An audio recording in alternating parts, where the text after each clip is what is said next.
Ok.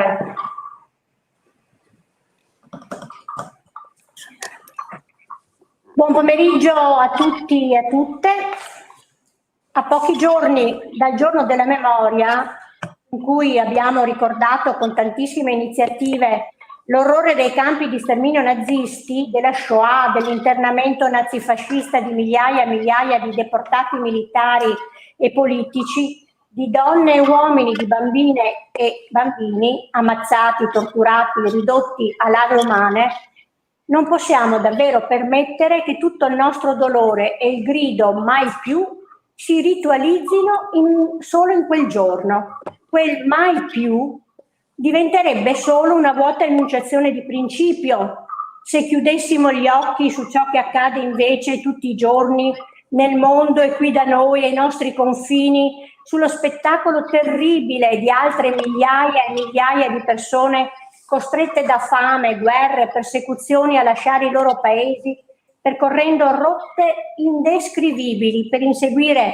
un sogno di riscatto e di libertà e che invece purtroppo si ritrovano a vivere condizioni disumane, respinti più e più volte da quel mondo che hanno immaginato come la loro salvezza. Sono i profughi, i rifugiati, ma sono prima di tutto, lo dobbiamo dire forte, persone. Li abbiamo visti tutti scalzi nella neve. Non può essere che l'Europa, culla della democrazia e della coesione fra i popoli, rimanga indifferente e che lo Stato italiano e noi tutti ci rendiamo complici purtroppo di questa disumanità. Ci stanno passando davanti agli occhi, dalla vigilia di Natale dopo l'incendio e l'evacuazione del campo di Lipa in Bosnia, immagini davvero strazianti. In molte città ci sono state gare di solidarietà per raccogliere coperte, vestiti, scarpe, a cui lo SPCGIL ha partecipato con tutta la generosità possibile. Ma questo non basta, non può bastare. La rotta balcanica, e non solo questa, diventa ogni giorno di più un inferno e bisogna trovare in fretta le soluzioni per ridare dignità e diritti a queste donne e a questi uomini, a queste bambine e a questi bambini che guardano e ci guardano disperati e increduli. E lo SPCGIL naturalmente non può essere indifferente. I valori di solidarietà, uguaglianza, rispetto della dignità sono i nostri valori di sempre e in nome di questi ci siamo sempre mossi. Ci aspettiamo naturalmente risposte dalla politica, prima di tutto, dalle istituzioni, dall'Europa, ma è importante anche l'informazione, spiegare, come vogliamo fare ora con questo incontro, perché tutto questo succede e perché si permette che succeda. Lo facciamo oggi come SPCGIL del Friuli, del Veneto, del Trentino e dell'Alto Adige, perché questa drammatica situazione ci coinvolge più direttamente, è vicino ai nostri confini, ma sappiamo di analoghe iniziative e anche di analogo sdegno per ciò che accade ai confini occidentali, da parte dello SPI del Piemonte, di quello della Valle d'Aosta, anche lì migliaia di persone che premono ai confini e che vengono, non si sa perché, respinte. E poi continuano gli sbarchi sulle nostre coste di donne, di uomini, bambine e bambini. E quindi per dare questa informazione la più corretta possibile, abbiamo invitato a parlarne con noi la eurodeputata Alessandra Moretti, che in delegazione con altri 3 compagni eurodeputati è stata direttamente in Bosnia, l'eurodeputato Massimiliano Smeriglio, che fra un po' ci raggiungerà su questa postazione, che invece si è recato al confine italiano a Trieste per verificare la situazione che là è successa, e Gianfranco Schiavone, presidente dell'ufficio rifugiati e vicepresidente ASGI, che da anni segue la vicenda dei profughi e in particolare della rotta balcanica. Vi ringrazio tutti, vi ringrazio davvero tutti per la vostra disponibilità. Chiuderà poi l'incontro il nostro segretario nazionale Ivan Pedretti. Prima di cominciare però con le testimonianze dei nostri ospiti, vi comunico che come SPI abbiamo deciso, oltre alla doverosa informazione che oggi vogliamo dare, di dare un aiuto concreto attraverso una nostra sottoscrizione diretta per sostenere i profughi in Bosnia. e l'adesione all'appello che domattina sarà lanciato a livello nazionale da ARCI, ACLI, Caritas e CGIL assieme ad analoga sottoscrizione a cui invito tutti ad aderire. Io comincio subito con la eurodeputata Alessandra Moretti. Vogliamo sentire da lei, insomma, come è andata questa delegazione in Bosnia, che cosa ha incontrato, che cosa ha visto e che cosa è successo, perché sappiamo anche, insomma, che ci sono anche stati davvero dei contrattempi assolutamente non desiderati. Grazie Rosanna. Un'informazione di servizio. Massimiliano Smeriglio sta tentando di entrare, ma viene respinto, e quindi magari se riuscite voi a dargli una mano per dal punto di vista tecnico. Eccolo, però mi sembra che si stia collegando. Sì, perfetto. Ok, bene. Allora, grazie Rosanna. Dovrei ringraziare tantissimi di voi che conosco personalmente e adesso anche virtualmente, però ringrazio SPCGL per il grande lavoro che ha fatto per organizzare questo momento di informazione sociale e politica, la Camera è così. Io vi parlo da Bruxelles, dove insomma anche oggi è stata una giornata intensa, visto che c'era la Presidente Ursula von der Leyen in aula sulla questione della campagna vaccinale europea, altro tema molto rilevante. Però questa della missione che abbiamo voluto fare insieme ai colleghi Smeriglio, Bartolo, Maiorino e Benifei è stata una missione straordinariamente importante per ognuno di noi a livello umano, ma altrettanto da un punto di vista politico. Perché dico questo?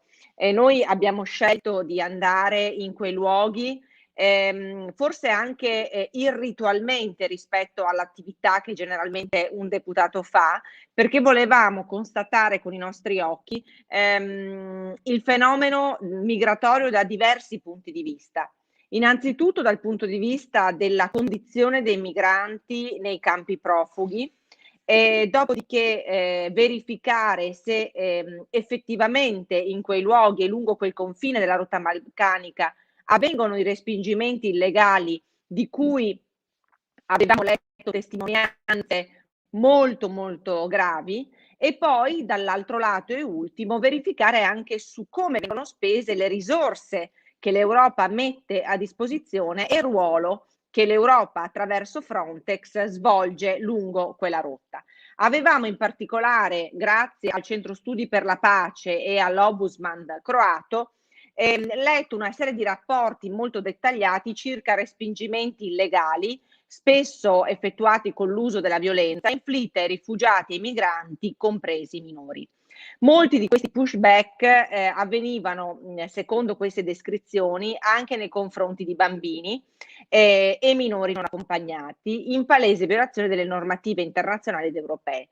Molti migranti avevano anche testimoniato che era stato loro negato l'accesso alla protezione internazionale e che questa negazione spesso veniva accompagnata da azioni brutali.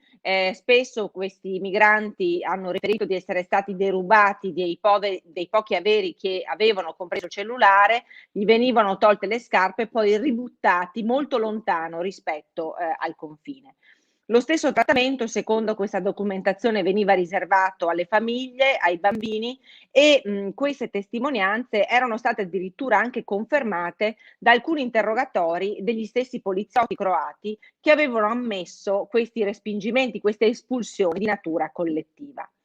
Il problema quindi che noi volevamo constatare in Croazia e Bosnia è una problematica estremamente complessa. Non siamo andati in quei luoghi per puntare il dito contro qualcuno, tanto è vero che Massimiliano Sveriglio rispetto al viaggio appunto che avevamo insieme organizzato si è recato invece lungo i confini italiani, proprio per sottolineare anche la responsabilità del governo italiano rispetto a respingimenti illegali. Dovete sapere che in Bosnia e Erzegovina ci sono circa 9.000 rifugiati. Di questi 9.000 rifugiati, circa 1.100 sono bambini e molti di questi sono bambini non accompagnati, cioè che non hanno né papà né mamma, che vivono 120 di questi in strutture con uomini soli, quindi molto a rischio di maltrattamenti e abusi. Dopodiché ci sono non soltanto persone, famiglie, bambini, adolescenti che vivono in strutture di accoglienza, seppur precarie, ma ci sono anche quelli che vivono negli squat, cioè in mezzo alla foresta. Noi comunque avevamo presentato, diciamo, un programma molto fitto di appuntamenti, volevamo vedere le strutture a Zagabria, volevamo conoscere diciamo il campo di Lipa in Bosnia, volevamo parlare con le associazioni umanitarie che voi sapete bene vengono criminalizzate in questi luoghi per il lavoro che portano avanti, e poi volevamo parlare anche con le autorità locali.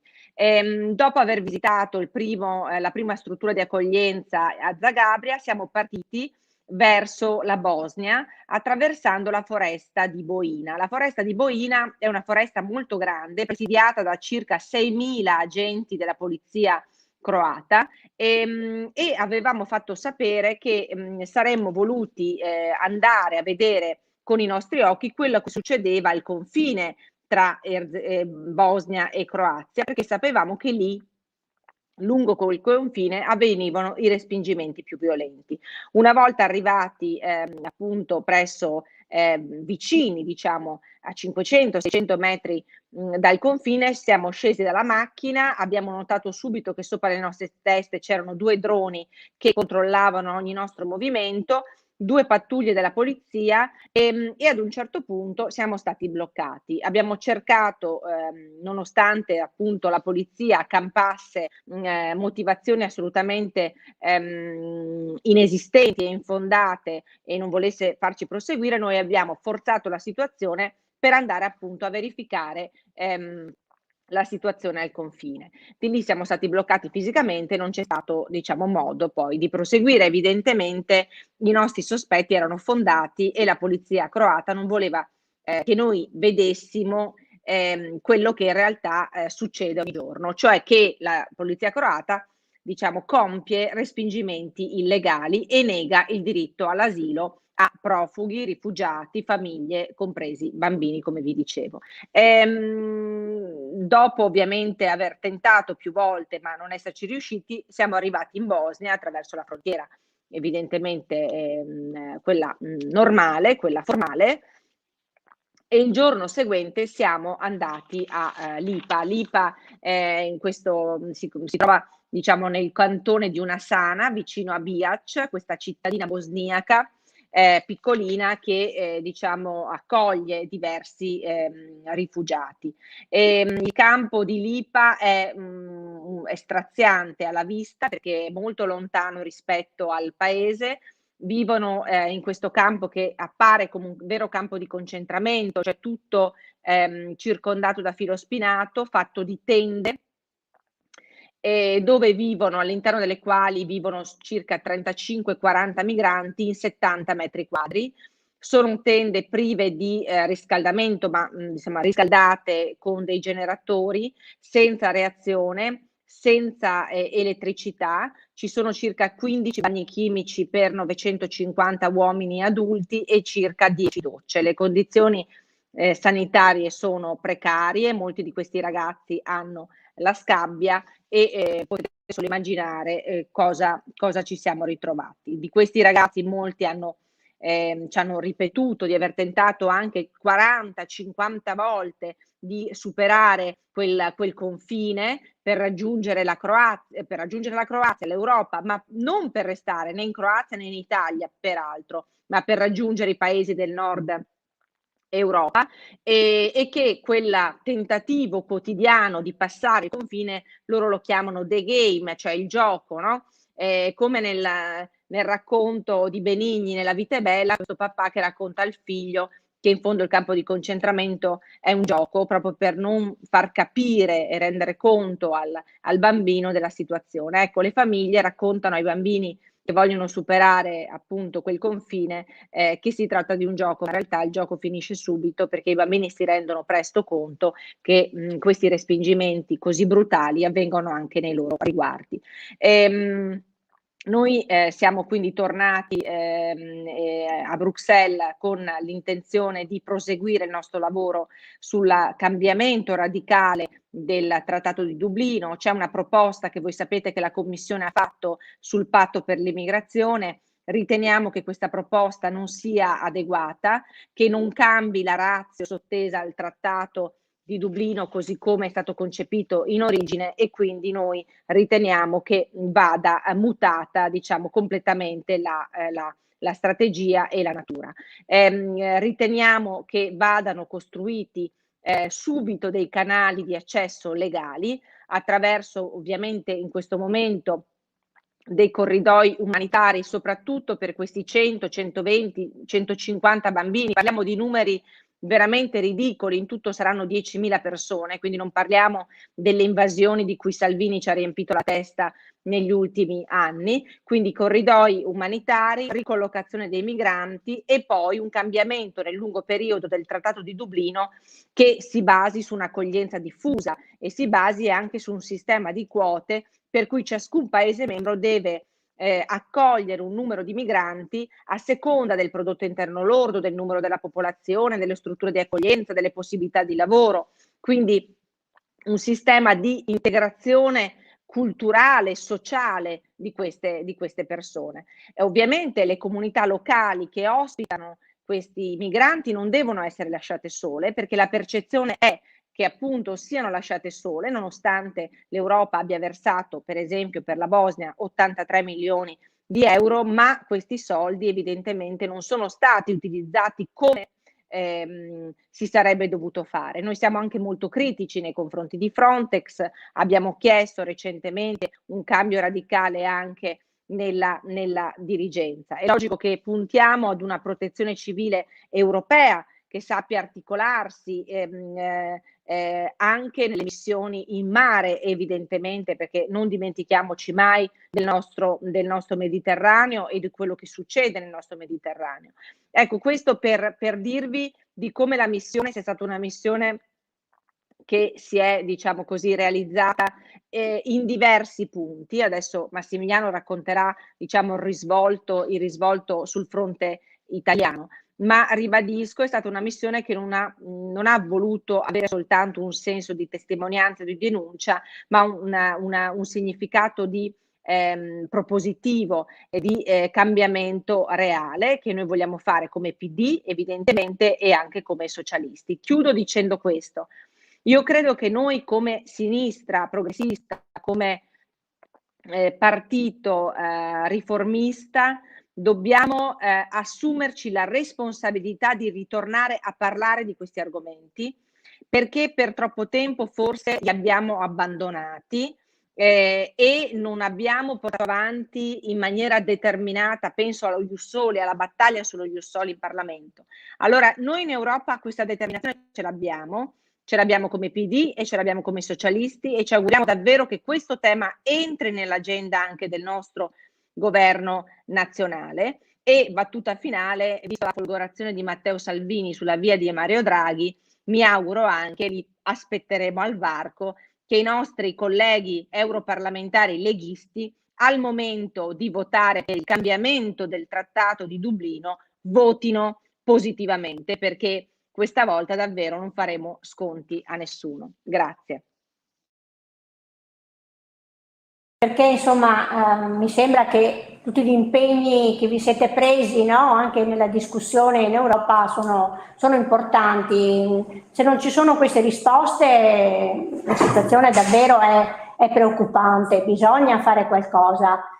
Sono persone, siamo tutti persone, quindi bisogna trovare la soluzione. Ecco, quindi chiedo a Massimiliano Smeriglio, proprio perché lui si è fermato là al confine tra Friuli e Slovenia, a Trieste, per monitorare, per rendersi conto di qual è la situazione di questi respingimenti che molti di noi hanno come dire, appreso con meraviglia, no? Ci sembrava quasi impossibile che l'Italia respingesse i migranti. A te la parola. Sì, intanto grazie a voi per questa opportunità, ringrazio Alessandra che mi ha coinvolto. Intanto noi siamo stati mossi da un modo, diciamo, di reazione rispetto a una condizione di estrema difficoltà che era quella che apprendevamo dalle cronache, dai giornali, dai video. Quindi in prima battuta c'è stato questo. Non c'è stata una volontà di mettere all'indice nessuno, ma certamente quello di fare il nostro lavoro, e cioè di testimoniare e capire la catena delle responsabilità che ha determinato questi eventi e che ha determinato appunto che diverse migliaia di persone vivono in condizioni estreme alle porte dell'Europa. Aggiungo che le condizioni peraltro estreme dell'inverno nei Balcani rende in questo momento il flusso meno imponente, ma noi sappiamo dalle testimonianze raccolte sul campo che appena da qui a un mese e mezzo ci sarà la primavera inoltrata, il flusso ritornerà ad essere un flusso importante. Anche per questo poi spiegherà meglio anche Alessandra, vogliamo prendere un'iniziativa da qui a quel periodo, tornare a Trieste, rifare il punto, riverificare le cose e fare la nostra parte, almeno su due aspetti. Uno più generale, l'ha detto lei, la riforma di Dublino, la riforma del diritto d'asilo, quindi le politiche più generali dell'Unione Europea e dell'Unione Europea in relazione ai singoli stati. Poi esistono delle cose che possiamo fare più da presso, cioè che riguardano responsabilità che vanno oltre, diciamo, le norme, le leggi che ogni singolo Stato dovrebbe applicare su questo tema.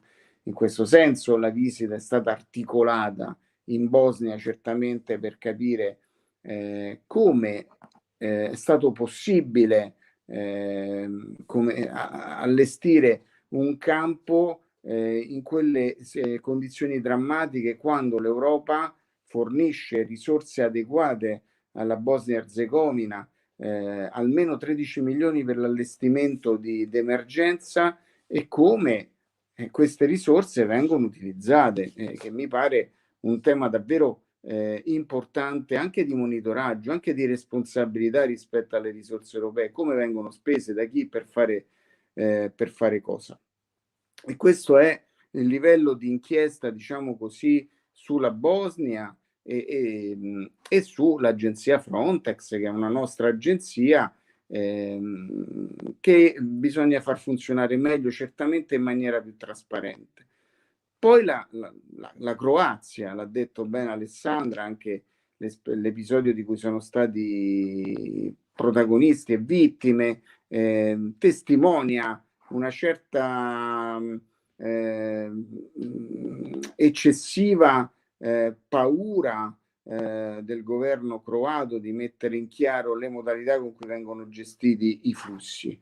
E in questo senso noi, con le associazioni rivolte ai Balcani, con Save the Children, con tante persone incontrate, abbiamo raccolto una marea di testimonianze che parlano di violenze, di intimidazioni, di violenze fisiche, di ruberie che avvengono durante questo tragitto. Quindi anche questo non ci tiriamo indietro, nonostante le polemiche pubbliche e la ricostruzione piuttosto bizzarra fatta dal premier croato Plenković. Noi andremo avanti con il rispetto che si deve a uno Stato sovrano, ma un rispetto ancora più importante che si deve, appunto, l'hai detto tu, alla singola persona, all'essere umano che vive in queste condizioni. Poi le nostre responsabilità, perché noi appunto abbiamo capito che diciamo al nostro confine una strana interpretazione delle norme, un aver riesumato da parte del Ministero degli Interni un trattato italo-sloveno bilaterale del 96, mai utilizzato prima, mai ratificato dal nostro Parlamento, ha determinato un'interpretazione piuttosto restrittiva circa il diritto d'asilo. Beh, su questo ci siamo voluti concentrare perché questa interpretazione delle norme, a nostro modo di vedere, ma non solo a nostro modo di vedere, al modo di vedere del Tribunale di Roma che ha prodotto una sentenza su questo, queste norme violano l'articolo 10 della nostra Costituzione, violano la Carta dei diritti fondamentali dell'Unione, violano la Convenzione di Ginevra, quindi su questo da parte nostra c'è stata in qualche modo un'offensiva, c'è stata una sentenza e in questo momento queste norme sono sospese. Questo è un passaggio positivo. Io, oltre alle associazioni, ovviamente sul campo ho incontrato il prefetto di Trieste, il vicequestore alla frontiera, il questore responsabile della quarta zona di confine, peraltro credo appunto di distanza a Udine. E ovviamente per noi il problema non è mai l'ultimo anello della catena, no? Il nostro modo di fare non è quello di indicare le responsabilità di operatori della pubblica sicurezza. Il problema è risalire alle responsabilità politiche e delle indicazioni che sono stati dati a questi uomini e queste donne che operano già in condizioni di estrema difficoltà. Io ho visto arrivare un gruppo di ragazzi probabilmente afghani, il vicequestore alla frontiera mi ha fatto notare che non esiste alcun protocollo sanitario con la regione Friuli Venezia Giulia. Questo è un problema perché loro quando arrivano queste persone, oltre alla verifica diciamo sanitaria più generale, cioè la questione del Covid, devono chiamare il 118 come un qualsiasi cittadino in condizioni di normalità. Questo non va bene. Questo, per esempio, richiama le responsabilità della regione e delle ASL, della ASL su questo aspetto. Quindi il nostro lavoro ostinato, puntuale, è quello di ricostruire la catena degli eventi e dunque delle responsabilità. È questo quello che stiamo facendo. Prepareremo un report, torneremo a Trieste per fare il punto nel momento in cui i flussi torneranno ad essere imponenti. Faremo la nostra battaglia in Europa per diciamo ripristinare un criterio di civiltà che è banale, e cioè le nostre istituzioni prevedono il diritto d'asilo, la persona deve poter arrivare al nostro confine, chiedere asilo, la domanda deve essere vagliata e ha diritto di aspettare una risposta. Con questo meccanismo delle riammissioni, che poi sono respingimenti a catena, è accaduto che oltre 1200 persone, grazie a una norma sbagliata, una mala interpretazione delle nostre norme, sono arrivate al nostro confine, sono state respinte in Slovenia, che poi le ha respinte in Croazia, che poi le ha respinte fuori dai confini dell'Europa in Bosnia e che si sono tornate all'IPA. Appunto il game che ci davate prima, cioè però che è un brutto gioco, un gioco sporco, è un gioco pericoloso perché oltre 1200 persone che avevano per le nostre leggi, per la nostra Costituzione, diritto a chiedere asilo in Italia sono state respinte a catena fino a ritornare al punto di partenza. Ecco, questa cosa non è possibile, questa cosa è una violazione delle nostre norme e noi quindi faremo la nostra parte. Ha fatto bene Alessandra a ricordare che stiamo parlando di 13.000 persone là e di circa il passaggio sulla rotta balcanica verso l'Italia, che peraltro in moltissimi casi anche lì è un transito verso altri paesi ancora, ha riguardato nell'ultimo anno circa 3.600 persone.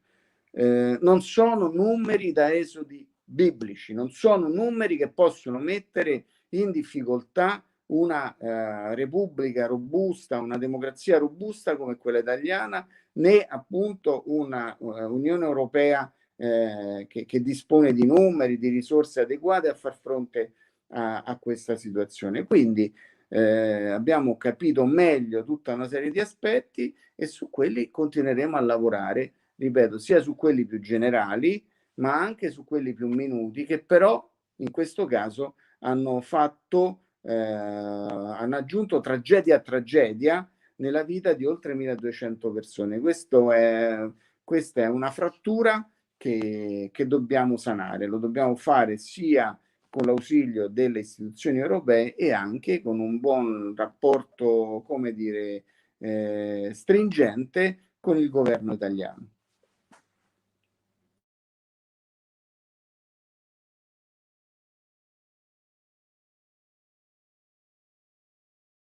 Che succedono è importante, importantissimo, e anche per verificare responsabilità, no? Quindi davvero pensiamo anche noi con questa iniziativa, insomma, di rendere un servizio in questo modo, perché c'è ancora chi assolutamente non vuole capire e non vuole credere che queste siano persone, no? Ecco, e in quanto tali vanno assolutamente tutelate. E poi ci dimentichiamo di quello che siamo stati anche noi negli anni passati, migranti, no? Emigrati in giro per il mondo e subendo anche i nostri, insomma, genitori, nonni, veramente condizioni molto molto gravi e pesanti che assolutamente penso non vogliamo che nessun altro possa soffrire. Grazie ancora, passo la parola adesso a Gianfranco Schiavone, che come dicevo è presidente dell'ufficio rifugiati e vicepresidente dell'associazione giuristi democratici che si occupano, insomma, si occupa da tanto tempo proprio di questo tema. Ecco, per Gianfranco, già Massimiliano ha così fatto accenno alla sentenza del Tribunale di Roma, da cui poi è partita anche questo interesse che si è acceso rispetto ai respingimenti o false riammissioni, diciamo, no, dei profughi al confine del Friuli Venezia Giulia. Quindi vorremmo capire meglio da te cosa è successo e poi anche cosa può fare davvero il nostro Paese rispetto a questa situazione. Sì, grazie. Allora, lasciatemi dire una piccola considerazione sulla missione che ci tengo a ringraziare nuovamente, perché una delle caratteristiche che ha avuto, subito è chiaro, tutto evidente, ma vale la pena di sottolinearlo di nuovo, è che non ha voluto concentrarsi solo sulla vicenda, sul dramma in questo momento in atto nella Bosnia e Erzegovina, ma ha voluto guardare in realtà il tema della rotta balcanica nelle sue complessità e nelle sue responsabilità da parte dei paesi dell'Unione Europea, compreso il nostro.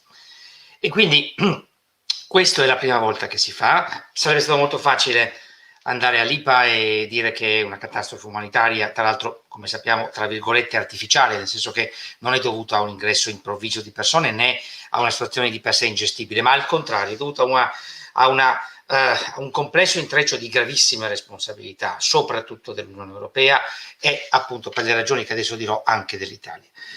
Allora, per dirla con una battuta, cosa dovrebbe fare il nostro Paese? Beh, innanzitutto cosa non dovrebbe fare il nostro Paese, perché il nostro Paese, come è stato anche detto da onorevole Smeriglio, è stato, come dire, si è gettato in una storia molto, molto torbida, molto brutta, e devo dire anche in maniera del tutto imprevedibile, visto che ciò è avvenuto non con il governo Salvini, ahimè, ma con il governo, diciamo, che abbiamo appena lasciato alle spalle, che si era, diciamo, per altri aspetti presentato come un governo moderato, ma che purtroppo non è stato moderato in questi aspetti, è stato purtroppo un governo assolutamente che ha ricalcato, diciamo, orme che avrebbe dovuto abbandonare, perché quello che è successo è esattamente quello che è stato descritto, cioè a un certo punto sono iniziate quella che è una vera operazione massiccia, pianificata di riammissioni appunto informali, che sostanzialmente erano appunto espulsioni collettive illegittime,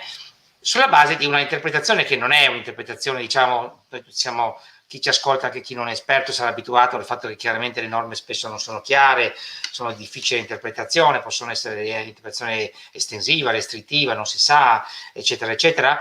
Beh, no, qui ve lo dico con molta chiarezza, c'era ben poco da interpretare, nel senso che il diritto d'accesso, il diritto d'asilo è un diritto di accesso innanzitutto. Se non si può fare la domanda d'asilo, non c'è il diritto d'asilo, che è un principio costituzionale, tra l'altro tra i pilastri, appunto, tra i principi fondamentali della Repubblica. E quello che è avvenuto è esattamente questo, perché la riammissione informale in Slovenia non è una questione, come è stata fatta passare un po' così, una cortina fumogena, no?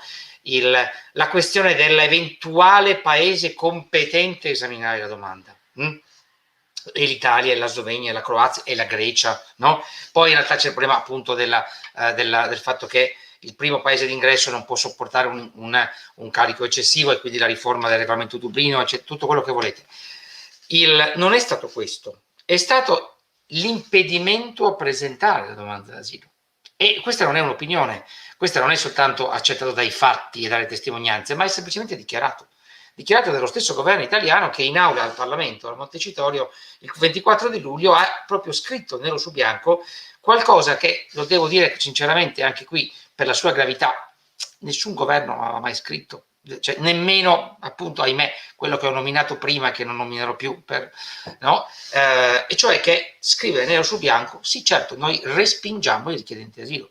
Io mi ricordo che quando lessi questa cosa rimasi talmente stupefatto, io lo sapevo già, perché avevamo tra l'altro sollevato come associazione appunto di studi giuridici sull'immigrazione, avevamo sollevato anche come ICS questa questione, che è iniziata, ci ripeto, con un'operazione chiaramente organizzata il 15 di maggio, però addirittura vederlo scritto, che insomma, rivendicata una palese illegalità, appunto confidando nella solidità delle nostre istituzioni repubblicane, mi hanno fatto l'idea, vabbè, che è stato spaventoso, ma il 25 luglio finisce tutto.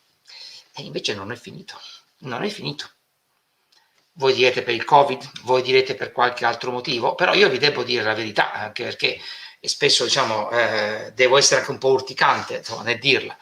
La cosa è continuata nel silenzio generale, nonostante fosse evidentissimo i profili di violazione, ed è anzi si è accresciuta, e probabilmente il maggior ritmo dei respingimenti appunto a catena sono avvenuti proprio durante tutta l'estate, fino sostanzialmente all'inizio di dicembre, quando hanno cominciato a esaurirsi per ragioni climatiche, non per altro.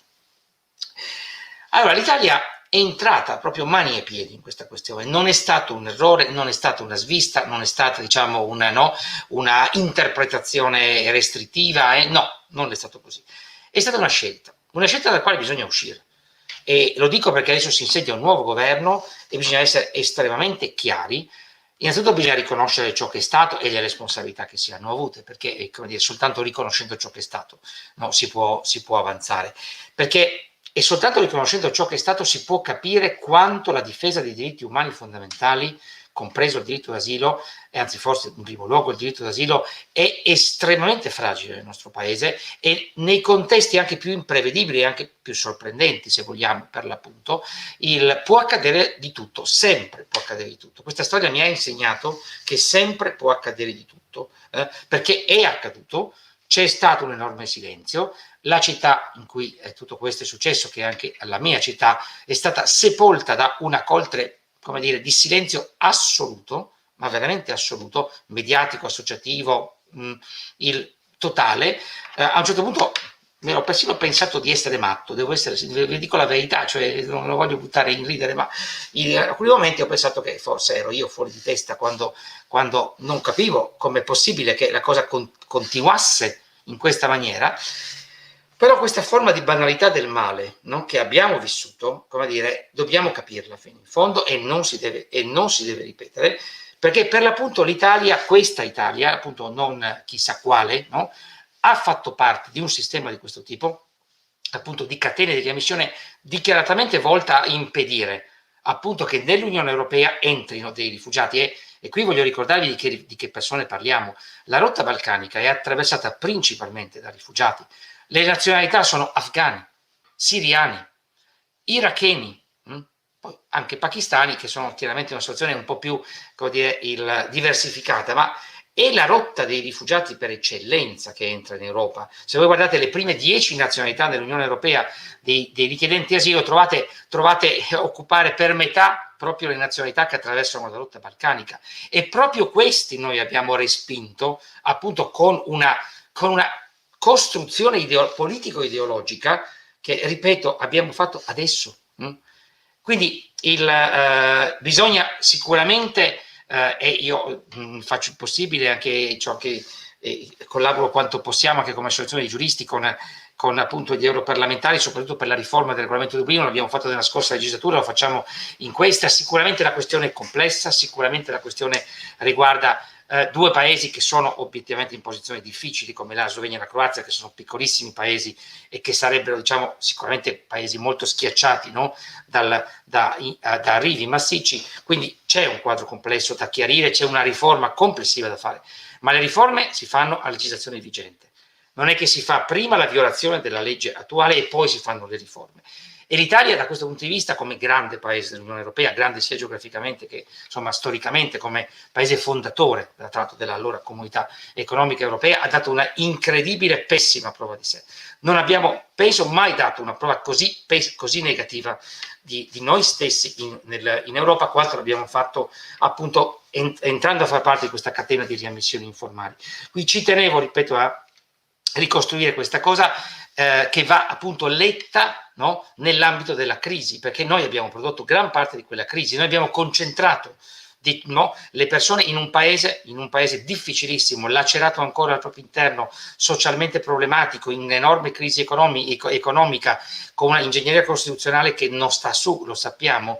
Abbiamo concentrato in Bosnia e Erzegovina, cioè dove non avremmo dovuto, dove non dobbiamo, e ha detto bene la deputata Moretti, bisogna assolutamente portare via le persone dalla Bosnia e Erzegovina, bisogna assolutamente fare in modo che il numero delle persone sia sempre molto basso in quel paese, quindi con canali permanenti sostanzialmente, e che si aiuti sì la Bosnia a fare la sua parte, ma deve essere una parte sostenibile, non quella che adesso gli abbiamo rifilato nell'ambito di questa politica di esternalizzazione, quella che vuole il patto europeo, che poi giustamente richiamato, che va profondamente cambiato. Quindi il bene a ricostruire tutta questa vicenda è nelle nostre responsabilità, e come è stato anche ricordato, cioè prima, chi volesse anche approfondire adesso trova molto materiale. Tra il materiale ci tengo a ricordare, perché forse è il più completo in questo momento presente in Italia, la pubblicazione di Rivolti ai Balcani, che è il coordinamento italiano che appunto si occupa della questione della Bosnia. Trovate questo libretto, La rotta balcanica,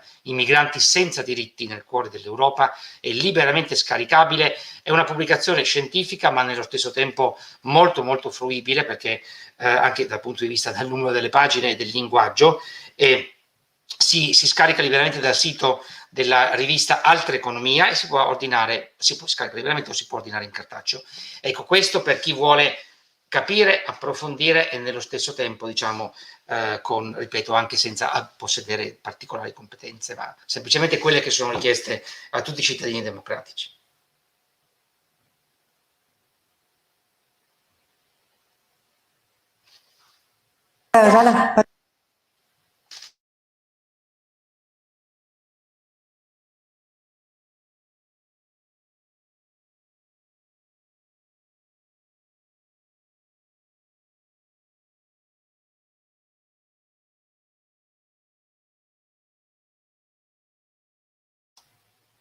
Non si sente?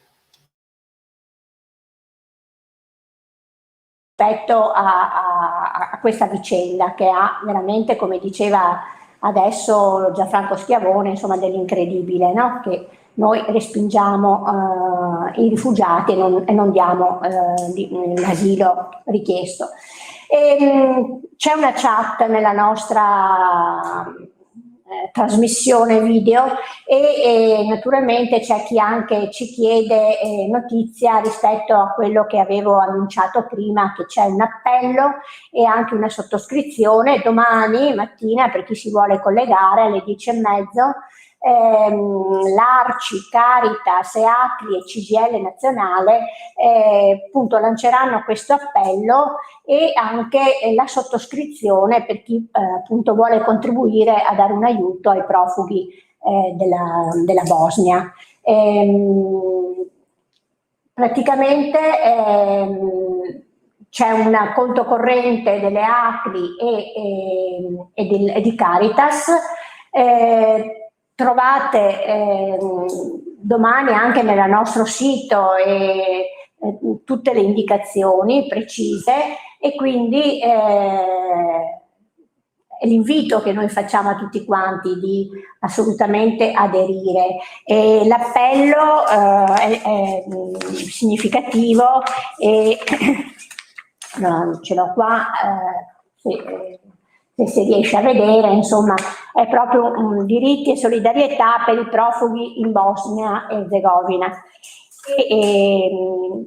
Quindi è un po' riassume le cose che finora ci hanno appunto spiegato Alessandra Moretti, Massimiliano Smeriglio e Gianfranco Schiavone. Io adesso darei la parola per le conclusioni al nostro segretario nazionale. Intanto ringraziamo gli ospiti veramente per le testimonianze molto interessanti e che credo abbiano chiarito bene il quadro. Facciamo con Ivan che da sempre insomma ha una spiccata sensibilità sul fronte umanitario e anche in particolare per quanto avviene nei Balcani. Credo che dovremo fare altri appuntamenti di questo tipo, perché non si può accendere il riflettore e poi spegnerlo, no? Come appunto dicevo all'inizio sul giorno della memoria, ma dobbiamo rinnovare, riaccendere i riflettori continuamente, perché il tema dei migranti, il tema delle persone comunque in generale in difficoltà va assolutamente affrontato seriamente dal nostro paese e dall'Europa, che appunto è la culla della democrazia. Quindi la parola a Ivan e ringrazio tutti quanti per la disponibilità e per la presenza. Mi sentite? Sì. Buonasera a tutti. Non ho molte parole da aggiungere al dramma che si sta consumando quotidianamente in quel territorio. Tra l'altro un territorio ancora molto compromesso anche dopo anni della chiusura della guerra della ex Jugoslavia. Però la riflessione è che anche lì dove si sono sopportati, pagati tragedie, devastazioni così pesanti, persiste ancora un clima di intolleranza rispetto al diverso. E questo è un grande problema che riguarda il mondo intero, ma anche la nostra Europa, a cui pensavamo che nel tempo fosse superata la condizione di intolleranza, di violenza, di non rispetto dei diritti umani. La sensibilità mia è data dal fatto che il territorio del Veneto, compreso il Friuli, il Trentino Alto Adige, si sono sempre impegnati nel ricostruire il processo di democratizzazione in quei paesi così devastati dalla guerra e usciti colpiti drammaticamente. È stato un percorso lungo a cui il nostro sindacato ha sostenuto non solo attraverso sottoscrizioni, iniziative, ma anche attraverso materialmente la ricostruzione di pezzi di democrazia e di partecipazione sociale, come quella di ricostruire le organizzazioni sindacali in un clima diverso. E oggi drammaticamente discutiamo non tanto di migranti alle porte dell'Europa, dentro l'Europa. E c'è una responsabilità anche italiana che forse sarebbe utile che venisse evidenziata e affrontata a partire dalla costruzione del nuovo governo. È importante l'impegno dei parlamentari europei, dei parlamentari democratici nel verificare e controllare quali sono le condizioni di queste migliaia di persone. Al contempo c'è un impegno che va sostenuto nei confronti della politica perché ciò si debba chiudere. e cioè si debba chiudere una sorta di politica dove il processo migratorio è gestito attraverso il finanziamento di questo o di quell'altro Stato. È successo così con la Turchia, è successo pesantemente con la Libia e sta risuccedendo con queste realtà, pur piccole e devastate. Io penso che quella politica non risponda al bisogno del diritto della persona e noi dobbiamo alzare con forza questa bandiera. E la dobbiamo alzare perché siamo uno dei paesi fondatori dell'Europa e in Europa sta avvenendo un dramma clamoroso. Al di là dei numeri in sé, fosse anche 10 persone, l'idea, come si dice, di calpestare il diritto minimo di richiesta d'asilo della persona, di fare finta di non vederla e di respingerla come se non fosse mai stata lì. Credo che questa sia una discussione che la si debba fare anche oggi, proprio in virtù del fatto che siamo di fronte ad una crisi in qualche modo delle cosiddette forze sovraniste e populiste a cui qualche volta si è piegata anche la sinistra, anche il centro-sinistra, lo stesso Partito Democratico, nella paura, come si suol dire, di scontrarsi e confrontarsi con la politica della paura. Credo che noi dovremmo fare il possibile per costruire azioni di solidarietà, ma anche iniziative politiche. Mi domando, la discussione attorno alla Bosnia come soggetto candidato all'entrata in Europa, glielo si pone il tema della difesa del diritto delle persone? E anche a quelli che già ci sono, che esercitano violenza nei confronti di questa popolazione, come la Croazia, possono permanere dentro un sistema democratico come noi l'abbiamo condiviso? E l'Italia, perché deve giocare una partita, come si dice, a nascondino? Per rispondere a Salvini, a quelle pressioni? Cioè, io penso che stiamo facendo dei passi indietro, idealmente dei passi indietro, perché questi sono punti fondamentali della tenuta della costruzione europea. Il diritto della persona, la solidarietà, il riconoscimento del disagio, del malessere. Poi io ho assistito a qualche servizio, spesso sono persone che non sono, come si dice, disagiati, sono soggetti scappati da guerre, da angherie, da repressioni, da stati antidemocratici. E noi li trattiamo in quel modo. Come pensiamo che si possa costruire una politica di solidarietà internazionale attraverso queste forme repressive nei confronti delle persone?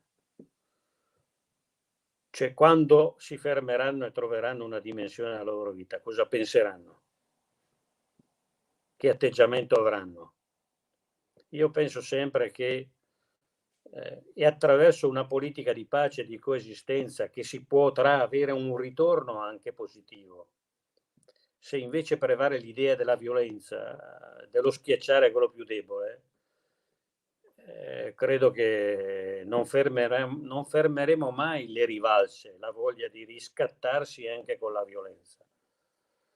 E per cui noi quello che possiamo fare è una grande azione di solidarietà per un verso, per cui sostenere la sottoscrizione, vedere come aiutare concretamente quelle persone, ma anche fare, come si dice, una battaglia politica affinché l'Europa modifichi questo atteggiamento di convenienza. Ti pago e tengo il tema sotto coperta in sordina. Bisogna invece avere il coraggio di affrontare e costruire sì dei percorsi veri, ma dei percorsi che riconoscono il diritto della persona, perché per chi ha visto quei servizi, anche le stesse dichiarazioni fatte dai parlamentari che lì hanno visitato, si è mostrata una condizione di disumanità che in Europa non si sarebbe dovuta vedersi.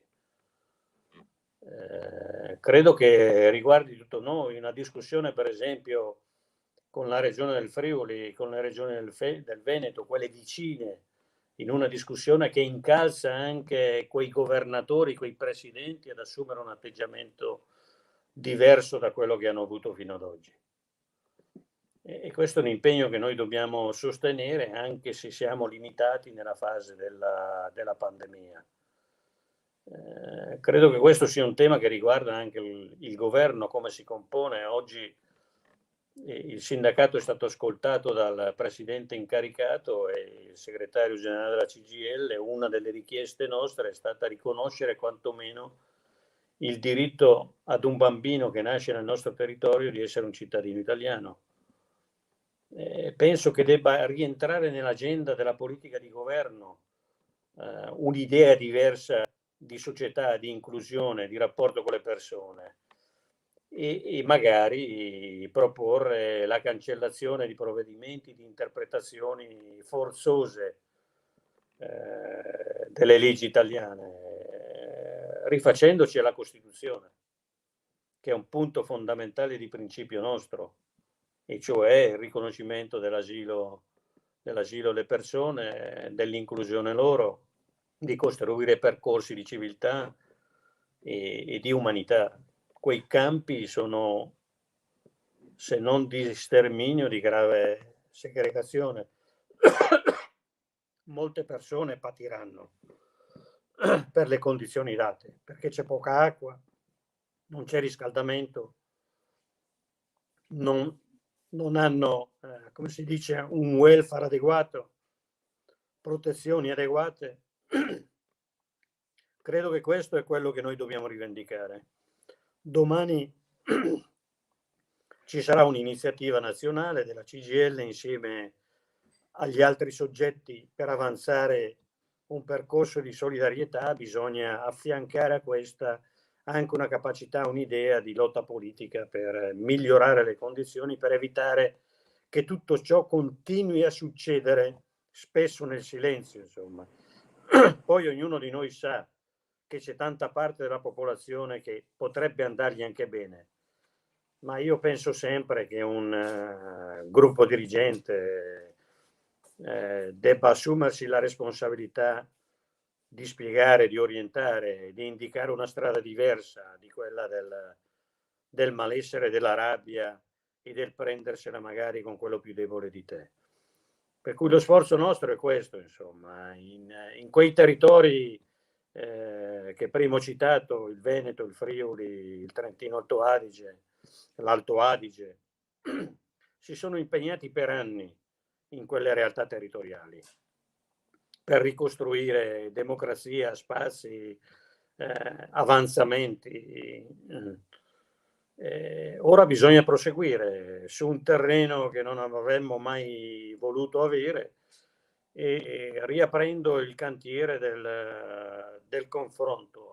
Auspichiamo che si possa uscire dalla pandemia per riprendere anche a vis-à-vis un confronto con tutti quei gruppi dirigenti, con quelle realtà territoriali, con quelli che abbiamo aiutato, per dire loro: ma cosa state facendo? Che succede? E poi ricostruire un terreno di solidarietà dentro un'Europa che sta giocando un ruolo importante in una fase delicata nell'ambito dei propri stati e non può, come si dice, essere azzoppata nel punto fondamentale della sua nascita, e cioè quella della solidarietà, dell'inclusione delle persone. Credo che questo sia un terreno che debba affrontare come discussione il Parlamento italiano, il governo italiano, ma anche quello europeo, insomma, perché anche in Europa c'è ancora, come si dice, una densità larga di populismi, di sovratismi che predicano rabbia e producono dei drammi. E poi dire alla sinistra, al centro-sinistra, che la sua strada è un'altra. E la crescita anche della sua rappresentanza non è inseguendo le dinamiche del non riconoscimento dei diritti delle persone, ma è quella di costruire nuove occasioni, nuove condizioni e magari poi fare una politica internazionale che faccia sì in modo che quelle persone possano avere la possibilità di ritornare ad un loro paese cambiato, democraticamente più aperto, con meno violenze. Per cui è un compito politico rilevante. Solidarietà e azione politica è quello che dovremo fare e che proseguiremo anche nei prossimi mesi nel rapporto con la politica e anche col movimento sindacale. Deve battere in colpo anche la CES, non soltanto la politica, riguarda tutti, insomma. Questo è quello che mi sentivo di dire, è un'iniziativa molto importante, credo che all'insieme del Paese. Vi ringrazio per questa occasione e buona serata a tutti. Grazie Ivan, grazie a tutti e direi che è passato in sovraimpressione una delle frasi che Ivan ha detto più volte, ed è quello che dobbiamo intraprendere una strada diversa da quella della rabbia. Una frase apparentemente semplice, ma che contiene tutto quello che dobbiamo assolutamente impegnarci a fare, e senz'altro ci saranno altre occasioni come questa per non lasciar spegnere i riflettori su quello che succede. Grazie a tutti e alla prossima. Buonasera, grazie davvero. Buonasera a tutti, grazie. Ciao, grazie davvero a tutti. Ciao. Buonasera, grazie. Buon lavoro. Ciao.